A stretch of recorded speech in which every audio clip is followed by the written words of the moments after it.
والله العظيم اللي خليك تبطل السجاير بفضل الطريقة دي.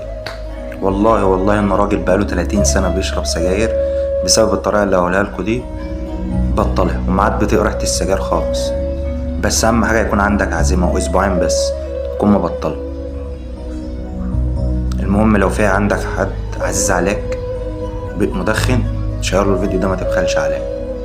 هتروح عند العطار في حاجة اسمها لبان مر او لبان دكر، حبات اللي هي قد عقلة الصبع دي، هتجيب منه كل ما دماغك تجيب اخرك ونفسك تشرب سيجارة خد حباية واحدة بس امضغها، هو البان عادي يعني 10 دقايق امضغها 10 دقايق، هتقعد معاك ساعتين 3 مش عايز تشرب دخان.